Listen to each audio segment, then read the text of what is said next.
Okay, hello, good evening once again to everyone. So welcome to Module 7 of Sumitra Dhamma Study Group.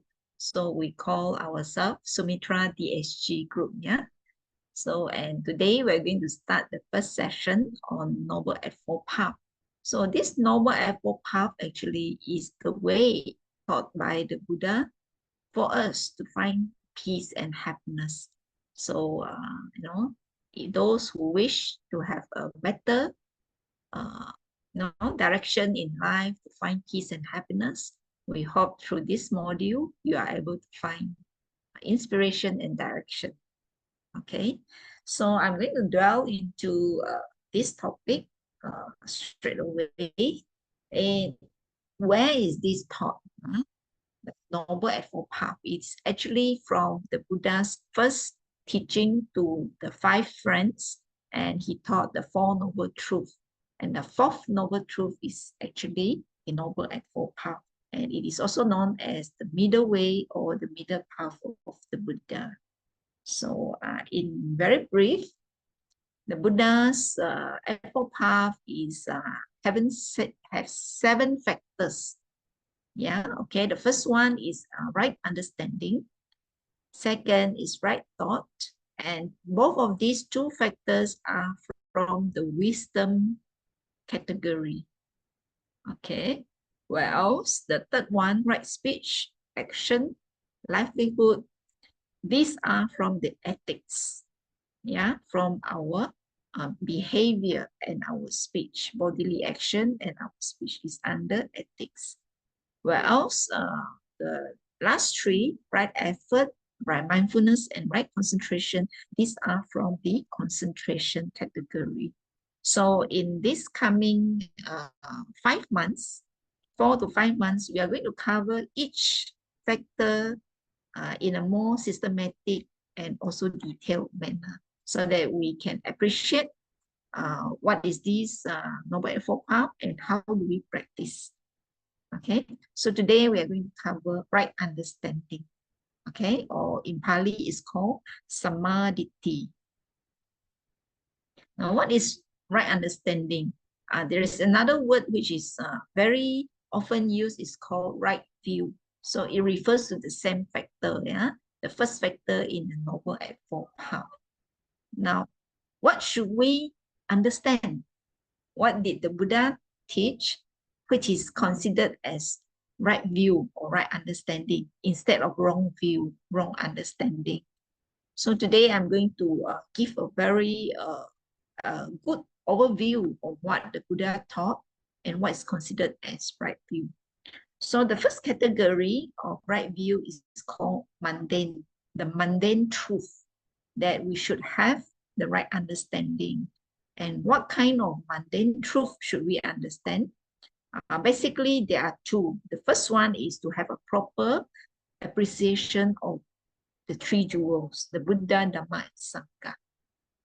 Okay.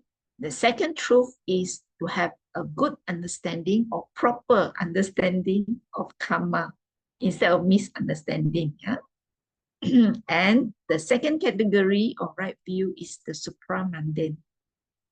Yeah. So the supramundane right understanding will actually lead us to achieve the total freedom from the suffering of life. And what are the things that we should understand from supramundane truth? It is actually the 4 Noble Truths and realizing the Nibbana. Yeah? So once we realize the Nibbana, that means we are already free from the suffering of life, or we call this samsara. Yeah. So let's go to the first one. And the first aspect of mundane right view is proper appreciation of the 3 jewels. And this is, I think, very easy. We know there are 3 jewels are called the Buddha, Dhamma, and Sangha. Okay. The Buddha is the person, the historical personality who actually searched for the meaning of life so that he can get the answer where he can achieve ultimate happiness that will not be destroyed or will not leave a person. That means you will enjoy the happiness all the time. So he was pursuing this. Yeah. And when he found the answer, and the answer lies in his teaching, which we call the Dhamma. Okay. And when the Buddha taught to someone, and this person, after that, learn from the Buddha as his student, he is called a Sangha. So the disciples of the Buddha are called the Sangha community. The Sangha community consists of lay people, just like us, householders, or the monastic Sangha, the monks and nuns practice as the Sangha community. Okay. And what do the Sangha practice nowadays? They practice the Dhamma. They rely on the Dhamma, the scriptures, and the practices that is expounded by the Buddha to learn, so that we also can attain enlightenment. Okay. So then what should we appreciate? This Buddha, Dhamma, and Sangha. So today we are going to look into their qualities in brief. Okay. So here I would like to talk about the qualities of the Buddha. Okay. And this is what we chant normally, which is when in our Pali chanting, normally we reflect on the qualities of the Buddha, and there are 9 together. Okay, so I will just read it. Okay, Itipiso Bhagawa Arahang Samma Sambuddho Vidya Charana Sampanno Sugato Lokavidu Anuttaro Purisa Dhammasarati Satta Deva Manusana Buddho Bhagavati. So the meaning here refers to the qualities of the Buddha. There are 9 altogether. The first one is called worthy, Arahang. Second one, Samma Sambuddho, is perfectly awake. Third one, endowed with knowledge and virtues. Knowledge here means his wisdom, and virtues means his behavior or conduct. Okay. And the next one is gone beyond. It means he has already accomplished all the practices to attain happiness. And he is also the knower of the worlds, a guide incomparable for the training of individuals. That means he's a great trainer, a great teacher. And he's a teacher of gods and men, enlightened and exalted. Exalted here means very blessed. A very blessed person. Okay, so there are so many of them. I'll just give one example. Yeah, the number 1, that is Arahang, or worthy. Okay. Now the Buddha has this quality called Arahang. Why is he called Arahang? He is called Arahang because he has overcome all defilements. When he has overcome all defilements, he's considered as the pure one. Okay, so what kind of defilements is it? It's actually greed, hatred, and delusion. That means the Buddha does not have an ounce or any amount of greed, hatred, or delusion in his mind at all. So he has uprooted these defilements in his mind. Because he's uprooted the unwholesome defilements, then he is not capable of doing harm to other people and to himself. When he's not doing harm to others and to himself, that means he is a very happy person and a very peaceful person. So that's why we call an Arahant is also one who has already realized Nibbana. And he has enjoyed the great peace because of the lack of greed, hatred, and delusion. Yeah. So once again, it's called worthy because he is a pure person. That's why he's worthy of us to learn from him and to pay respect and to also learn from him, emulate him because of his pure quality. And another very distinct characteristic of Arahant is a person who has no secrets in his character or in his teachings. He never hides anything that he knows, and he doesn't hide his conduct, his mind, because he has already conquered all negative defilements and attained Nibbana. So that means the Buddha is a person who is not influenced or affected by greed, hatred, and delusion. So we look back at his life before he became a Buddha. He was a prince, Prince Siddhartha Gautama. So when he grew up as a prince, he enjoyed all the good lives or in a palace for a rich young man and prince. So he enjoyed all the sensual pleasures, but yet he felt somehow something is missing. This kind of joy and happiness is not lasting. You may enjoy the dances, but after some time you get tired, you get bored. After the music has stopped, there's no more happiness. So it is like insatiable. It is always thirsty. Yeah. So the happiness derived from material and sensual pleasures are very temporary and they don't last. So to him, it is not satisfactory. Because of that, he left the palace and tried to look for the answers or the way to find lasting happiness. So during those times, actually, the people, some of them actually believe in torturing themselves. If they can feel the maximum pain and can withstand the pain, then they think this may be the way to end suffering and to feel happiness. But he actually tried for many years and tortured himself, yet he couldn't find the answer. Yeah. So these are the two extremes the Buddha say we should actually avoid. The first extreme is indulging in sensual pleasures, and the second extreme is self-mortification, which is that means you torture the body, torture yourself. Okay, because these two extremes will not bring lasting happiness. Yeah. Okay. Now, in the Buddha's Mahaparinibbana Sutta, he said, the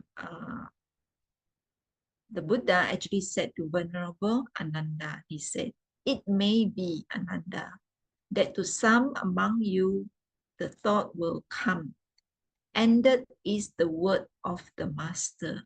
We have a master no longer. But it should not, Ananda, be so considered, for that which I have proclaimed and made known as the Dhamma and the discipline that shall be your master when I am gone.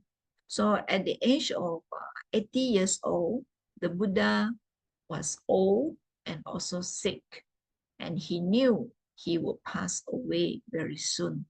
And Venerable Ananda, being a practicing disciples who have not gained full enlightenment, he became very sad when he knew that the Buddha was going to pass away soon. Yeah. So the Buddha told Ananda, do not think that when the master is gone, then that is the end of the world. He said, actually, even if the master is gone, that means the teacher is gone, you still have the Dhamma and the discipline. The discipline is the precept to be your teacher, and you can continue to practice. That means the Buddha has taught everything that can help us to gain enlightenment in his Dhamma and the discipline. So there is no holding back of the Buddha in teaching us so that we also can achieve enlightenment. Yeah, so you can see he does not hide his teaching and he does not hide his conduct as well. Yeah, so that is the quality of a Buddha, who is an Arahant. Okay. Now, what is the Dhamma then? The quality of the Dhamma is Swakato Bhagavata Dhammo, Sanditiko Akaliko, Ehipasiko, Opannayiko, Pachattang Veditabu Vinyuhiti. In English, it is well expounded is the Dhamma by the Blessed One. Okay, well expounded means he teach whatever that is needed for us to know, to gain enlightenment. He didn't hide anything. There is no secret teaching that he withhold from us. Okay, bearing immediate fruit, timeless. The teaching is, you can see the result, bearing immediate fruit, and is timeless. 2,500 years ago, it was valid, and today it is still valid. And this is called the truth. Yeah? Inviting investigation, leading inward to be realized by the wise, each by himself. Okay, so basically in this Sumitra Dhamma Study Group, we have been sharing on the Dhamma. Yeah, so here today I'm going to just give the characteristic of the Dhamma, how in our daily life, if we encounter someone, having certain teaching, certain idea, certain concept of the Dhamma, put it to the test, which we call it inviting investigation. If the Dhamma has certain characteristic, then you know it is the true Dhamma. If it is different from the characteristic that is specified by the Buddha, then we know this is not the true Dhamma. Okay, so in brief, what is not Dhamma? If this teaching or a concept that is, shared by a teacher leads us to have a lot of passion, that means very emotional, a lot of high, a lot of craving for sensual pleasures that arouse our passion, and this is not Dhamma. Being fettered here means a lot of greed, a lot of hatred and delusion arise in our mind when we encounter a certain concept. Then this greed, hatred and delusion is a fetter. That means it's like a chain that chain us down, walk us down, that trap us. So that is not a Dhamma. So if someone asks you to go and gamble, gambling actually breeds a lot of fear, a lot of greed, then that is not the Dhamma, because greed will arise when we do this activity. Okay, and the habit of accumulating, we want more and more. When we have more, then we are afraid of losing it. So this fear in the mind is actually a kind of defilement. So this habit of accumulating is actually not Dhamma Vinaya. Okay, and there are plentiful of desires and always not contented. Okay, likes to socialize. When we socialize, we talk a lot. Sometimes we gossip. We become unmindful with our words. Okay, so this is not Dhamma Vinaya. Lack of zeal means very passive, not motivated to do good. Okay, and being difficult to support. What does that mean? Being difficult to support means very demanding, always want this, want that, a lot of craving. So you become difficult to support. Okay, so all these 2, 4, 6, 8, these are not Dhamma Vinaya. Now, what is Dhamma Vinaya then? It's the opposite. It brings to dispassion. That means you let go of patience and craving, let go of greed, hatred, and delusion. And you have the habit of relinquishing. When you can relinquish your possession, it means you are able to practice generosity and charity. and you are more willing to give up your selfishness by serving other people, by being more considerate. Okay, so when you have this characteristic of charity and considerate, then that means your life is actually not just focusing on the little self, but on the whole world and how to make other people happy. Okay, and what is Dhamma Vinaya? It is fewness of desires, contentment, very easily contented and have the heart of gratitude, love of seclusion, don't like to mix too much with other people, and has a lot of energy and determination to practice the Dhamma. And also being easy to support. We call that not so picky, very easygoing. And that means you are friendly with other people so that other people can associate with you more easily. Okay. So this is the summary of the characteristic of Dhamma Vinaya. Okay, Vinaya here refers to the precepts or discipline. That's what the Buddha said. Okay. Now let's go to the qualities of the Sangha. That's the third jewel. Yeah. So this one quite long. There are 9 qualities altogether. The first one is Supatipanno Bhagavato Sawaka Sangho. Ujupatipanno Bhagavato Sawaka Sangho. Nyaya Patipanno Bhagavato Sawaka Sangho. Samici Patipanno Bhagavato Sawaka Sangho. Yadidang Chattari Purisa Yugani Atta Purisa Puggala Esa Bhagavato Sawaka Sangho. Ahuneyo Dakineyo Anjali Karaniyo Anuttara Punyaketang Lokas Sati. Okay, the qualities, there are 9 altogether. First one is good conduct. Second is upright conduct. Third one is wise conduct. And the fourth one is dutiful conduct. And here it also describes who are the Sangha. Okay, the Sangha are the 4 pairs of persons and 8 types of individuals.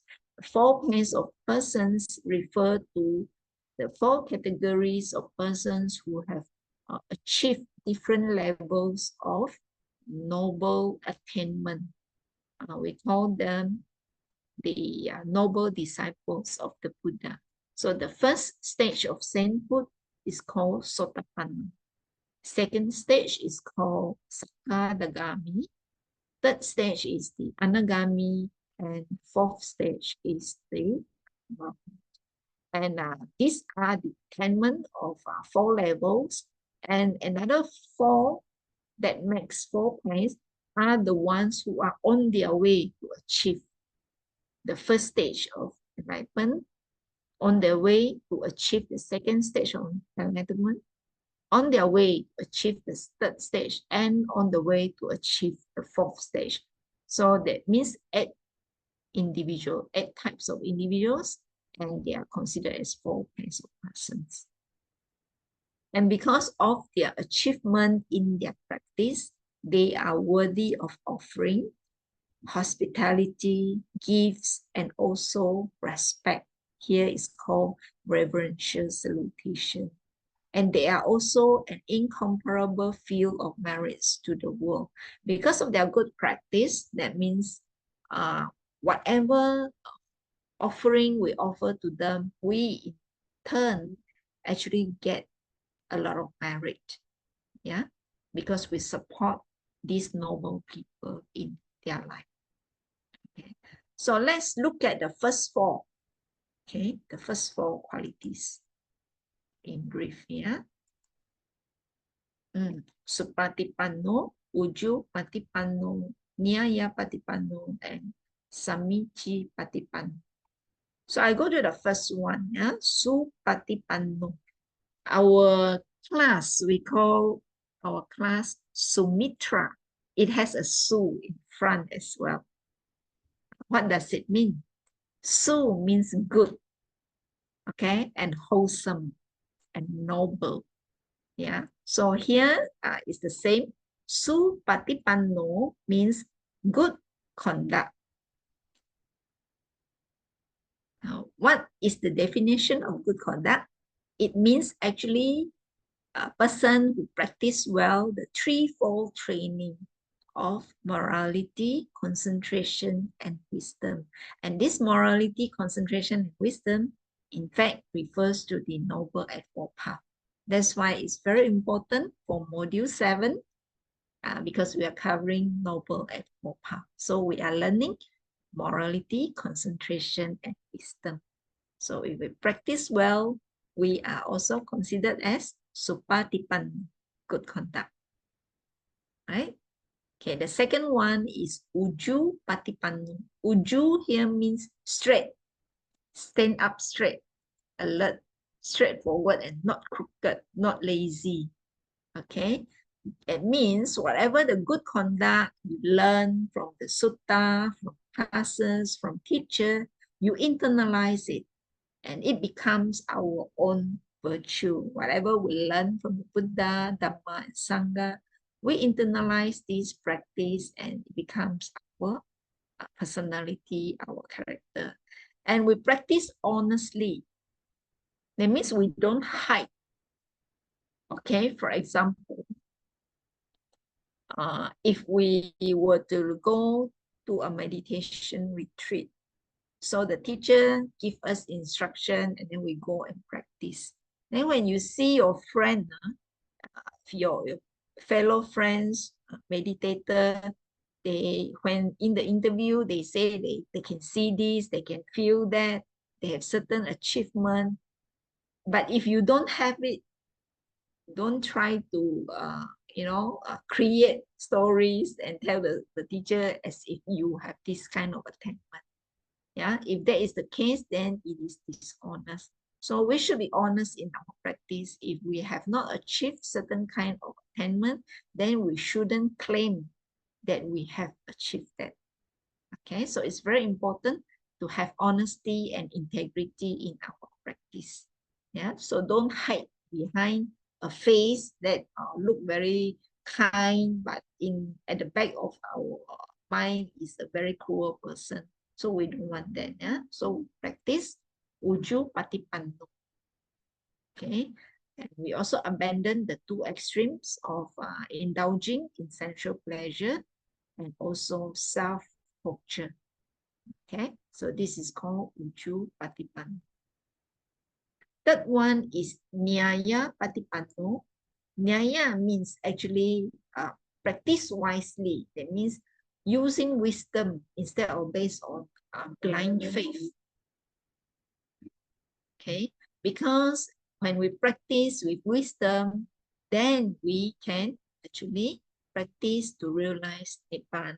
That is our ultimate truth, ultimate goal in life. Okay, so when we practice the Dhamma, try not to go sideways, practice something that is not helpful, realize nibbana.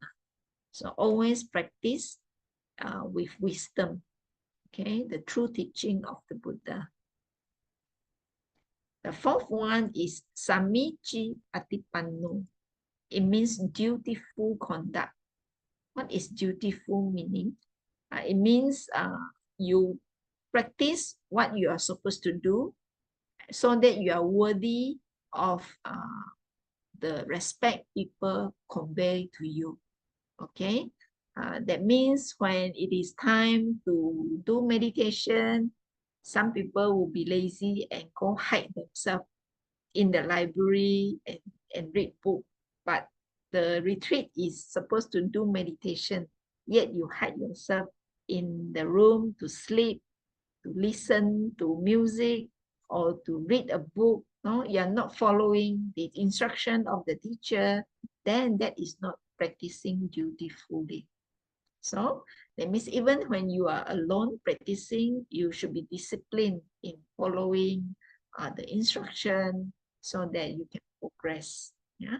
And also the Sangha also, they make use of the offering given to them carefully, just like they receive an inheritance from their parents and they use it carefully instead of, wasting it away. Okay, so that is also the conduct of Samiji Patipan. So I'd like to share a story of this person. I think you may be familiar. This one, the one with the black hair, is Venerable Sariputra before he became a monk. When he was still a lay person called Upatissa. In fact, when he saw this young monk called Venerable Asaji going for alms round in the village, then the young Upatissa, he was actually feeling very impressed by the look of this young monk who is very calm and peaceful. So he followed him around as the monk actually collect food. So after the monk finished collecting the food, he walked back to the forest where the Buddha was, but halfway he actually took a rest under a tree. And that is the time when this man actually come and approach him and ask, I am so impressed by your calm and peaceful look. So who is your teacher? What did your teacher teach you? He asked this question. And Venerable Asaji said, I am new to this teaching and my teacher is called Gautama, the Buddha. And I don't know much, but I do remember what he taught me, And then Sariputta, he actually asked, okay, then whatever little that you know, can you teach me?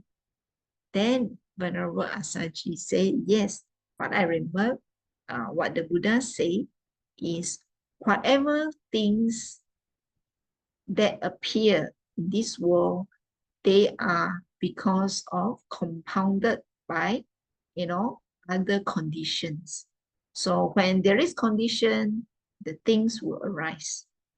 It means nothing will arise each by itself or by its own, things arise because of compounding conditions come together, then it will arise.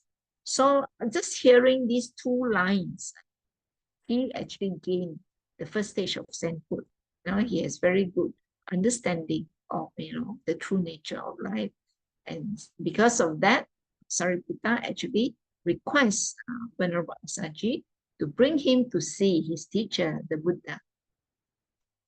And then he actually became a monk, and the Buddha called him Sariputta. Okay, and then he also gained full enlightenment and became an arahant after practice of about three weeks. I think 3 weeks to 1 month. Okay, now the story is about Venerable Sariputta being an arahant and also conferred a very high respect among the monks in the name called, he is named the chief disciple of the Buddha, who is foremost in wisdom, very wise person, okay, foremost in wisdom, and he can also teach the Dhamma just like the Buddha, to other people he can teach very well. So that's why the Buddha say he is foremost in wisdom. Now, every night when Venerable Sariputra went to sleep, he will sleep with his head pointing towards the direction of where his first teacher, Venerable Asaji, was at that time. So if let's say they are in the same monastery, and if Venerable Asaji was staying in, a room or resting at night on the west of Sariputta, it means Sariputta will point his head towards the west, and sleep with the head pointing towards the west. That means pointing towards his first teacher. So because of his immense respect for his first teacher, immense gratitude for his teacher, he do this, So when, let's say, Venerable Asaji was away, outstation, and if he know where he is heading to, maybe he's heading to north, then even Sariputta would sleep facing his head towards the north. That's how much gratitude he has for his first teacher. You can see he is already an arahant, an enlightened being, yet he still is so grateful and so humble. And that is the quality of an enlightened being. Always humble, always wholesome, always pure, and always noble. Okay, so you can see the Sangha, the noble disciple of the Buddha, the Sangha, have these qualities just like the Buddha. Okay, pure, humble, free of greed, hatred, and delusion. Right? Okay, let's go to the second aspect of mundane right view, and it's called to have a proper understanding of karma. Now, what is karma actually? Karma is action with intention. That means when you have an intention, you want to do something, then you do this action through your bodily speech, bodily action. That means using your hand, body to do an action, or you use your mouth to speak, or you write in words, type it out. Okay, these are called speech as well. Or you think is also an action, is called a mental action.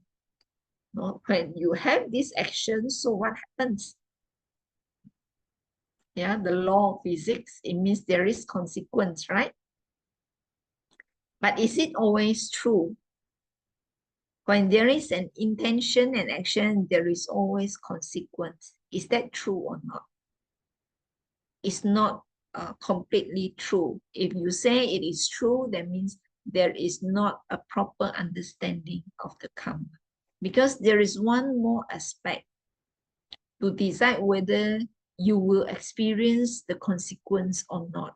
And that is conditions. You need to have conditions for your action to bear consequence, whether it's good consequence or bad consequence. It depends also on the conditions, not just your intention and action. That is why sometimes some people have done a lot of good things in their life, yet they experience a lot of hardship. Why? Because they don't have the favorable conditions to bear favorable consequence. If the consequence is destructive, that means not supportive, then whatever good actions he did may not bear any good results. So it is still undesirable results. Okay, so proper understanding of karma is important so that you don't get discouraged when you know you have done a lot of good things, yet you suffer a lot of hindrances, a lot of obstacles in your life, because there are other factors that can affect our life. Okay, so in another way, also not everything is due to karma. And the Buddha say in this world, our life is actually affected by the 5 niyamas. Okay, so he said not all experiences are due to, they are due to other reasons as well. The first one is the Uttu Niyama.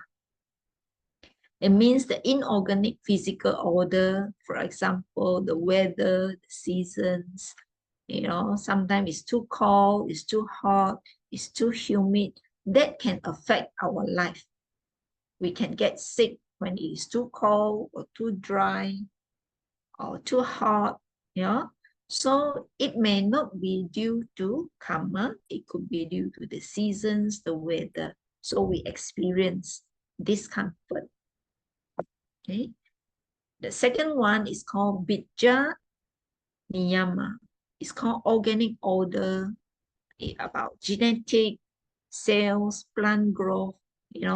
Genetics, we have different varieties of plants, and appearances look different. Some look darker, some look brighter, some have hair, some don't have hair. So these are the organic order of the world. Okay. And the third one is called karma, which we know. Okay. The fourth one is Dhamma Niyama.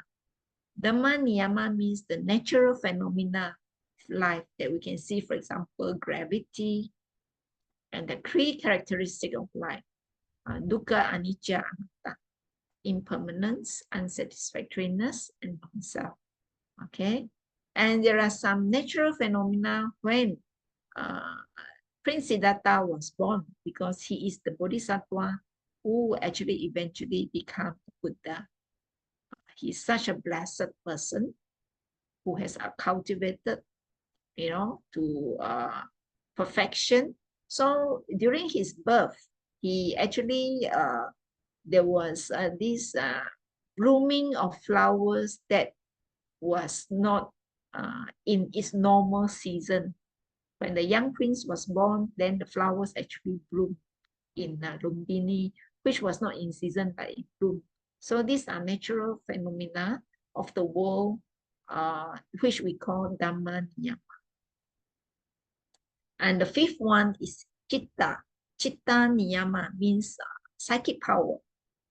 Some people have psychic power of clairvoyance, telepathy, or have this physical ability of, going very fast, walking on the air. So these are called psychic power, and this is due to the mind power. Okay, so there are 5 orders that actually government the true nature of life, and karma is one of it. Okay, so what is due to karma? In this sutta, Chula Karma Vibhanga Sutta, the Buddha say, some are short-lived, some long-lived, some are sickly, while others are healthy, some are born ugly, or some are beautiful. Some are without influence, yet other people are born natural leaders. They are very influential. Some are poor, some are wealthy, some are low-born. They are born to a slave family, or they are born in a very well-distinguished family. Okay, some are stupid with low IQ, some are intelligent, some are seen to be inferior, some are superior. You can see the differences around us. Then the Buddha said, these are due to our karma in the past and in our present. Okay. All right, so I will go to the supramundane right view. Now, what is the first aspect of supramundane right view? Is actually the knowledge of the Four Noble Truths. So the Four Noble Truths, the first one is there is suffering. It means there is unsatisfactoriness. And there is a cause of suffering, is the second noble truth. And what is the cause? The cause is our craving and attachment to our sensual pleasures, to our life. Okay. But then the third noble truth says there is a way out of suffering. And the fourth one is the noble Eightfold path. is the way to end suffering. So this is in short, and we have already covered the Four Noble Truths, and this is the supreme supramundane right view. What does it mean? It means if you have proper knowledge, knowledge means right, really understand, not just theoretical knowledge, a real understanding of the Four Noble Truths, that means you are able to gain full enlightenment. All the disciples of the Buddha who have gained full enlightenment, become arahants, means they have the right knowledge of the Four Noble Truths. And they also actually realize Nibbana. So what is Nibbana? Nibbana is actually just, in simple terms, but not easy to do, is to extinct. That means to totally uproot our lust or greed, hatred, and delusion in our mind. Means extinction of our mental defilements.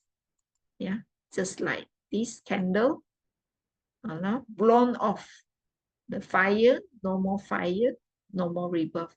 When there is fire, there is continued rebirth. Okay, I'll just give an example. Yeah, what is this?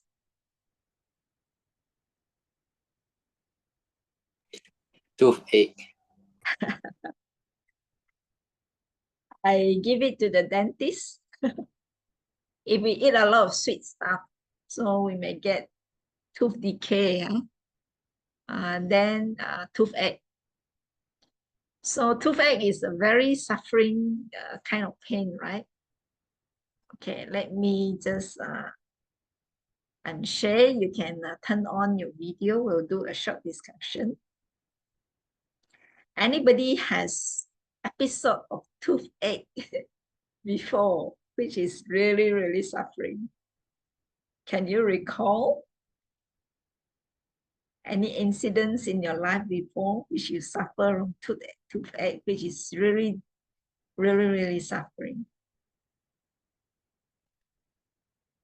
The pain is not just the tooth, right? It can go up to headache.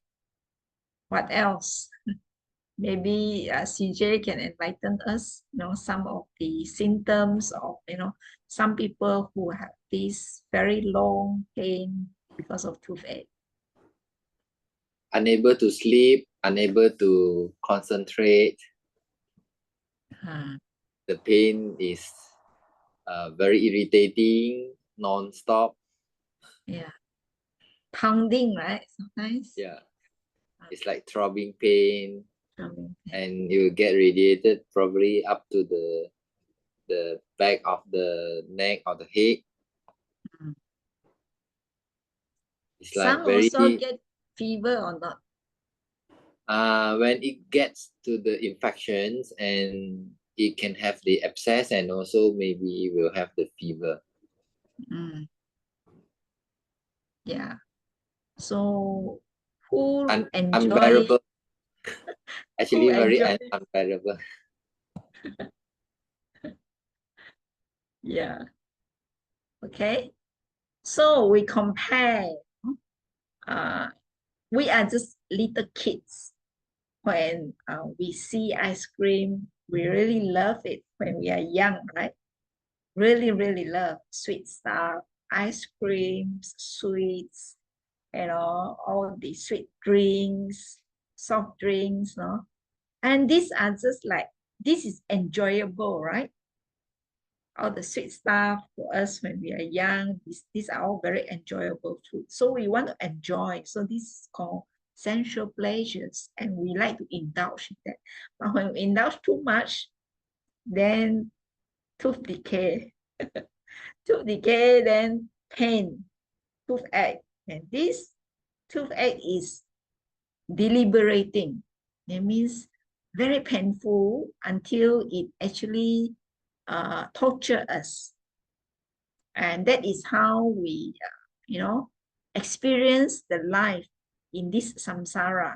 That means we encounter a lot of suffering in life. Remember what are the 8 kinds of suffering in the First Noble Truth?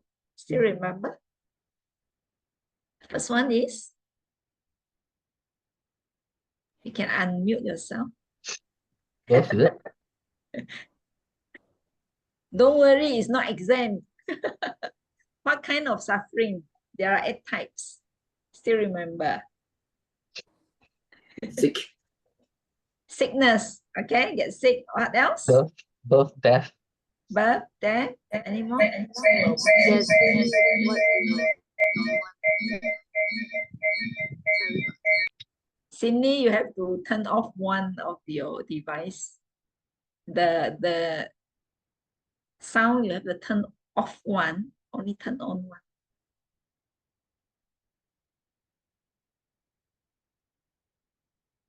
Birth, sickness, death, what else? Old age, aging.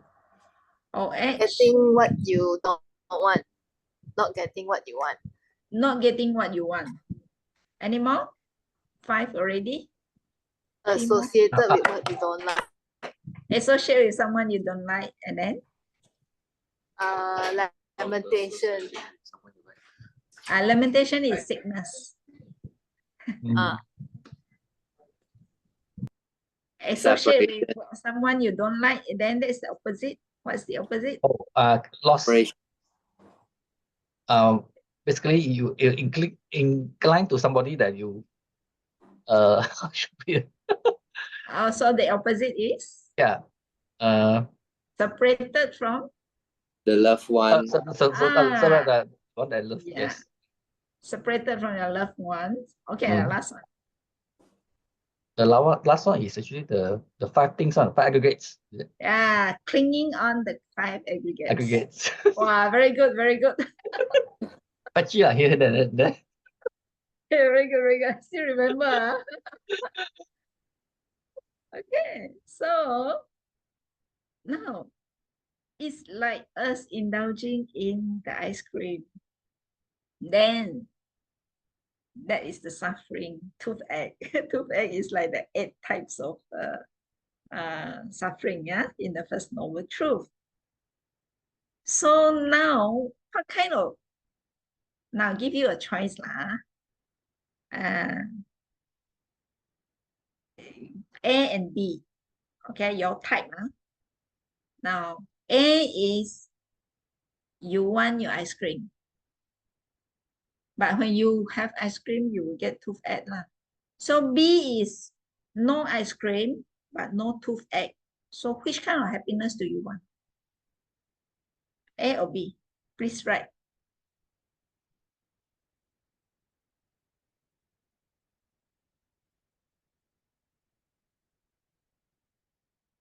How many already? Eden can see. How many replied? Only 4. So Only 4. A means I want ice cream. Ice cream is my happiness. B means no toothache. No toothache is my happiness. Looks that 5 chose Ain't nobody B. put A, man. I want to be the Mara here. Put A lah. Imagine you cannot have your favorite food or is it suffering? So in theory it's very easy, right? We don't want toothache, but when you don't have toothache, you don't feel happy, leh, isn't it? It's only when you have toothache, after that the toothache is gone, then you can feel the happiness. So as normal human being, the normal average human being in this world, we pursue happiness, and most of the time we pursue the happiness of ice cream. Clinging on sensual pleasures, that is our what do you call, the normal kind of happiness that we pursue lah. Okay, but yet, you know, this kind of happiness has condition one. The condition is the teeth will get rotten and pain will arise. It comes with a package. None of us have never don't have toothache before in our life, right? Can I say that? None of us can escape the experience of toothache before. So that is the deal in this samsara world. And the Buddha, the noble ones, the Buddha, the Arahants, noble ones, the kind of happiness that they pursue is no toothache. And this no toothache, you cannot feel one. Like now, do you have toothache or not? If you don't have, do you feel happy? You may not feel, right? But yet that is the real happiness. So happiness is not by having more. Happiness is letting go of toothache. No more toothache. And that is letting go. So that is really against the conventional truth that we are educated as we grow up in this normal society. And that's why not a lot of people want to practice the Dhamma, because they pursue the ice cream instead of no toothache.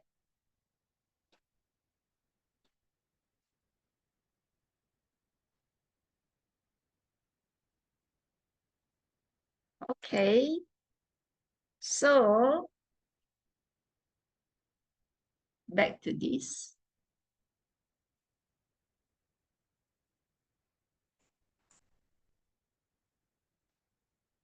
You have already chosen, right? No toothache is what you want.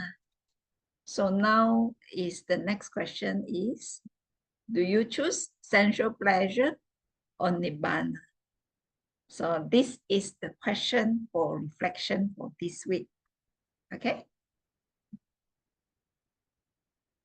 All right. Okay. Now, this is just to read. Maybe I invite anyone who would like to read for me. Florence? Okay. Then Aiden, you read the first one. Next, I will ask Florence to read. Are you ready? Okay. Florence later? Sure. Yeah. Okay, Aiden. Okay, everything in the conventional world arises because of conditions. When those conditions change, so does the phenomenon itself change. Impermanent are all conditioned things. Okay. Florence, can you read the next one? Okay, thank you, sister. Hold on. Okay. However, Nibbana is an unconditioned state. It is not the result of anything. Because Nibbana is unconditioned, it is permanent. It is not made of something and does not depend on anything. Thank you, Florence. Can you continue? The last one.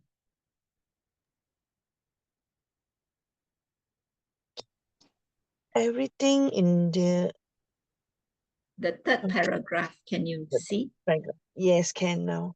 Realization of the truth leads to freedom from the bond of samsaric suffering, Nibbana. Okay, thank you. So here it is important for us to realize the truth that leads to freedom. And what is the truth? The truth is the Four Noble Truths and the Noble Eightfold Path. Okay? Yeah, this is the path to Nibbana. All right, okay.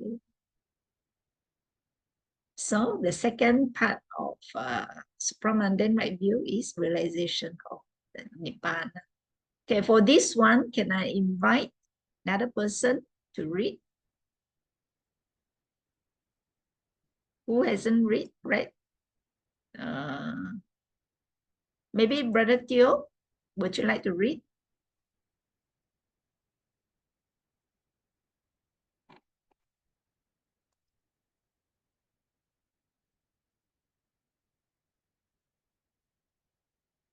Are you there? I cannot hear you.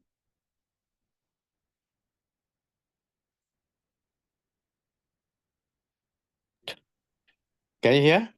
Yes, now can hear. Sorry. Okay. Monks held by two kinds of views. Some devas and human beings hold back, and some overreach. Only those with vision see. And how monks do some hold back. Devas and human beings delight in existence, are delighted with existence, rejoice in existence. When the Dharma is taught to them for the cessation of existence, their mind do not enter into it, acquire confidence in it, settle upon it, or resolve upon it. Thus, monks do some hold back. Okay, thank you. So the Welcome. gist of this means holding back means after some people, when they learn about the Dhamma, and the Dhamma tell us, it is no point to hold on to sensual pleasures, hold on to our own self, because the real truth will lead us to no more rebirth. It means no more existence.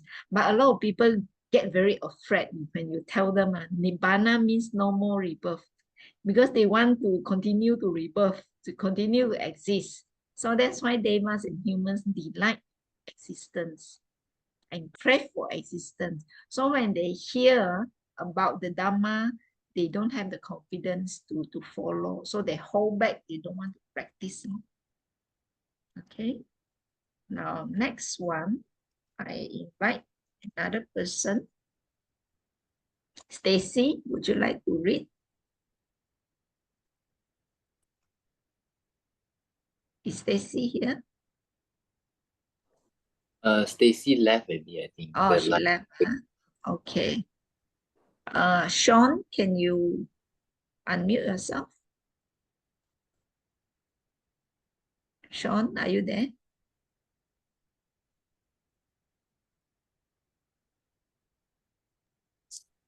Yeah, hi, I'm here. Okay, can you read? And how monks do some overreach. Now some are troubled, ashamed, and disgusted by this very same existence, and they rejoice in non-existence, saying, in as much as this self is annihilated and destroyed with the breakup of the body, it does not exist after death. This is peaceful. This is excellent. Thus monks do some overreach. Okay, thank you, Sean. Here it means what is overreach. Overreach means once he understands, oh, the Dhamma teach us that, existence, there is suffering in existence. So because of that, then we don't want this existence, because it brings us suffering. So that means disgusted by the existence. So they rejoice in non-existence. Here, non-existence here means Nibbana. So because of that, then we should annihilate it. That means we should actually destroy, annihilate, yeah, and destroy this self, the concept of self, yeah, the concept of holding on to this self. And when we die, it means there is no more rebirth. There is attainment of the arahantship, and this attainment is really peaceful and it is really excellent. It's a real happiness. So we can see the real happiness lies in, abandoning our mental defilements, so that we can realize Nibbana, which is the most excellent state. Yeah.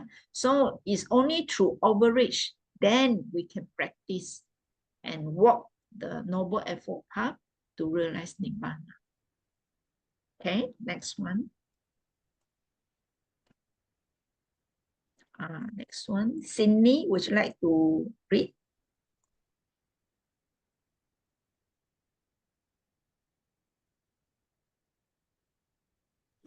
And how monks do those with vision see? Here a monk sees what has come to be as having come to be.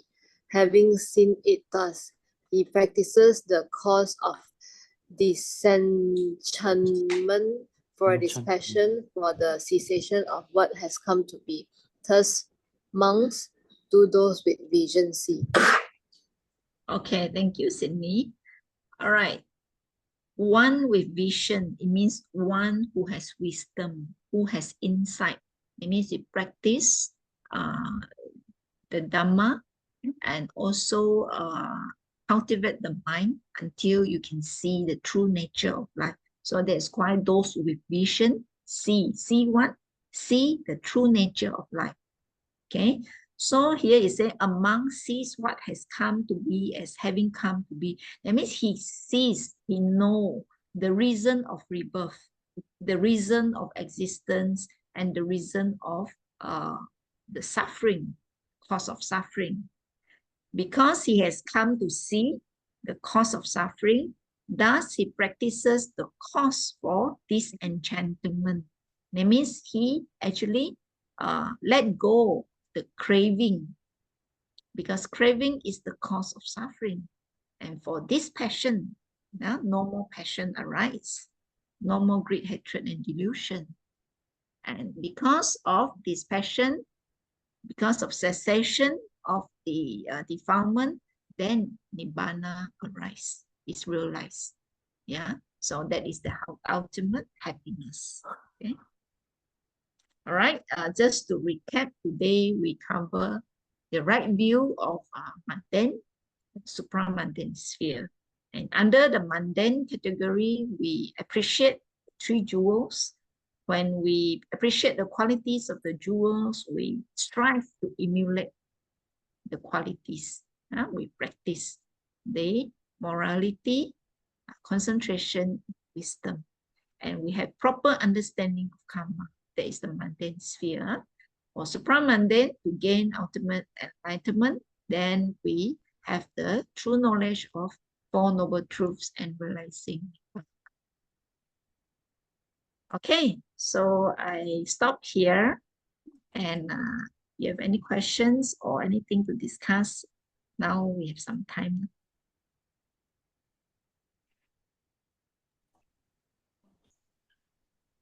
Sister, I would like to ask just now, the last two, overreach.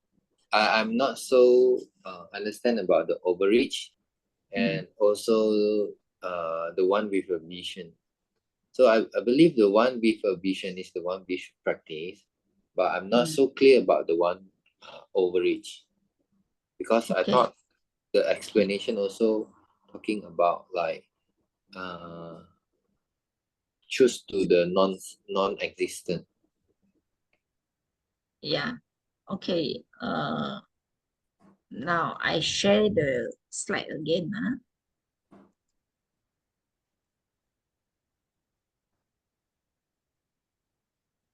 Holding back, no problem.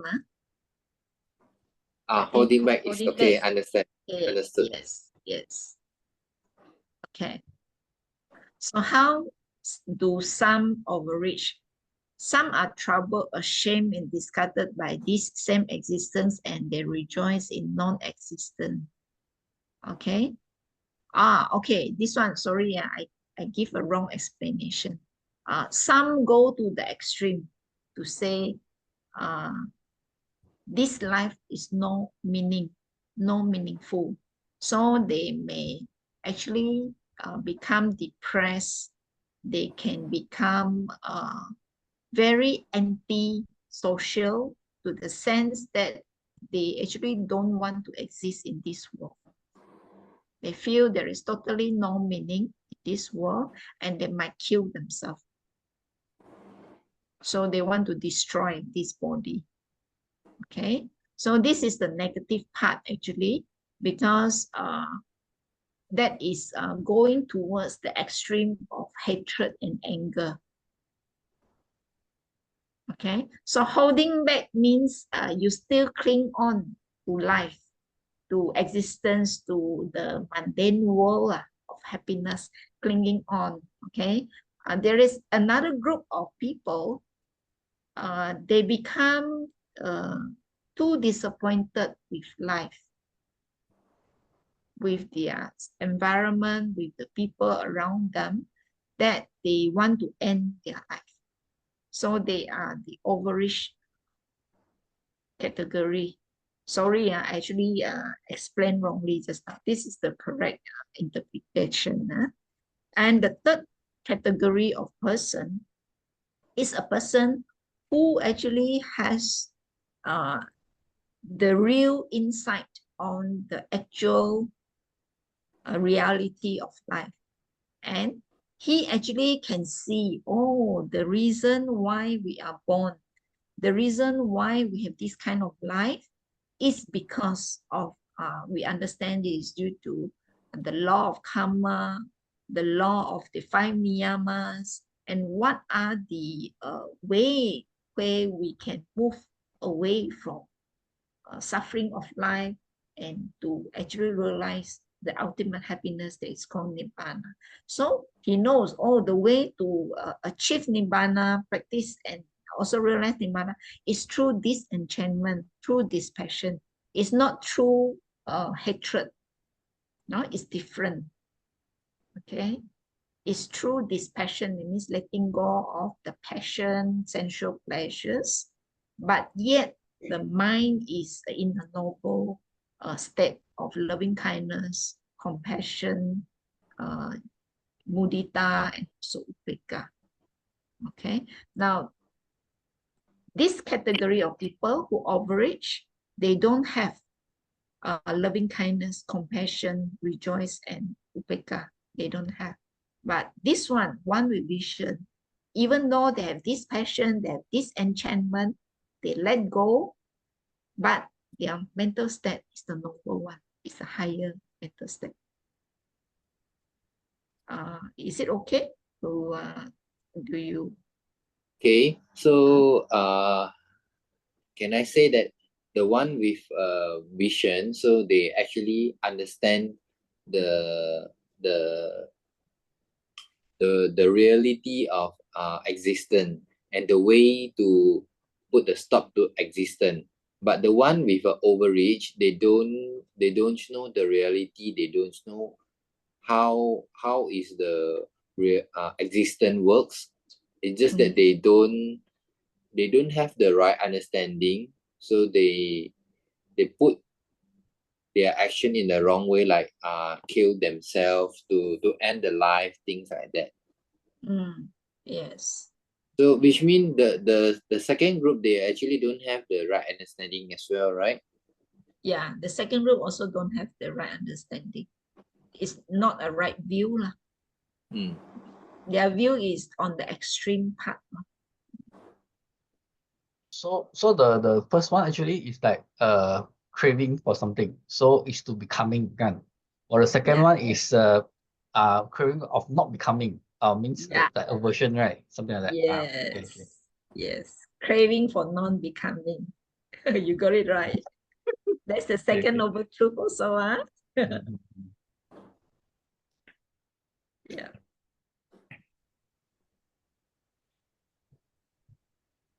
Brother Casey, you have anything you want to add? Yeah, I think Dr. CJ asked a very pertinent question just now. He's got a lot of insight. He's one of our very good students. He can detect the error earlier. I covered this in the last Sunday Ananda class about the cause of suffering, which is craving or tanha. And there are 3 aspects of craving or tanha. One is kama tanha, that is craving for sensual desires, which is not covered in this session. The first one, when we say holding back, is that means craving for existence. Yeah? Because the Deva, they are in such a beautiful world. They only know pleasures, happiness in the heavens where they are in existence, and also human beings. They cannot fathom, what is life without being reborn, when life is nothingness. So this second aspect of tanha is called bhava tanha, which means a craving for existence. That means they want to continue to exist. That's why the Dhamma doesn't seem to be very attractive to them, because they've been enjoying life, especially the Devas, and for humans they feel that what, we are not going to be reborn again, and it's going to be a state of nothingness, because they haven't experienced nibbana. So it's very difficult for them to understand or to fathom, you see, because it's completely a different dimension altogether. Yeah, completely a different dimension, because we have not been there. So it's very difficult for us to accept. So that is a craving for existence, bhava tanha. And the third one is vibhava tanha, craving for non-existence or annihilation. Yeah, I mean, you find this life so depressing, so torturing, so full of unwholesomeness, so much of depression, so you want to end it. So this is where, thankfully, Dr. CJ has, what do you call it, detected this thing, which is correct. This is what we call vibhava tanha. And the last one, the guy with vision, that means he understood that these three, kama tanha, bhava tanha, vibhava tanha, is the cause of suffering. Yeah, craving for sensual desire, craving for existence, and craving for non-existence. So the last category is the guy with a vision. That means he understood. Remember from the beginning when Sister Suchan mentioned about understanding what is it to be understood? Yeah, that means to understand the Four Noble Truths, to understand the mundane wisdom and the supramundane wisdom. Okay, so these are the three types of craving.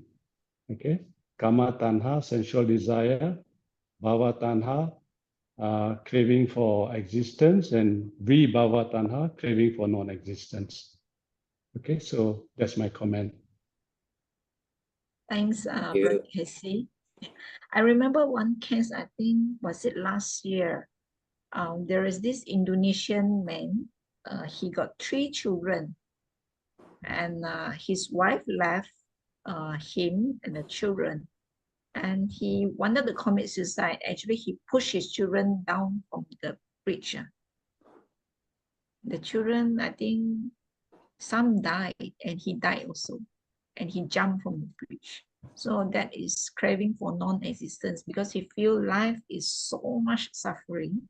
The problem of life he couldn't solve, and he feel that, he want to end his life. He also want to end the life of his children, because he say his children also suffering from life.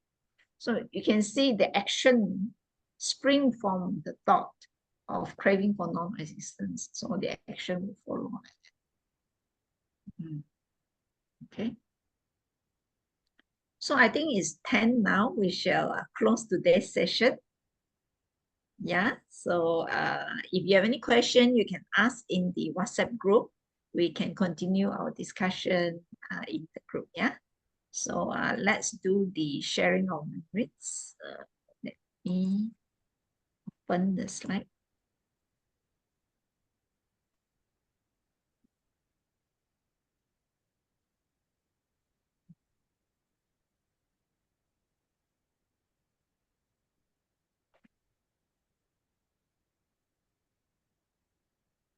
Yeah. Can I invite Boon Yu to read this? In gratitude, if you have experienced joy listening to the Dhamma, do consider honoring our teacher, the Buddha, by putting into practice his first teaching to the lay community. Bichaga, donate, help, give support of time and energy to a worthy charity or spiritual organization of your choice. At your convenience, be joyous in the giving.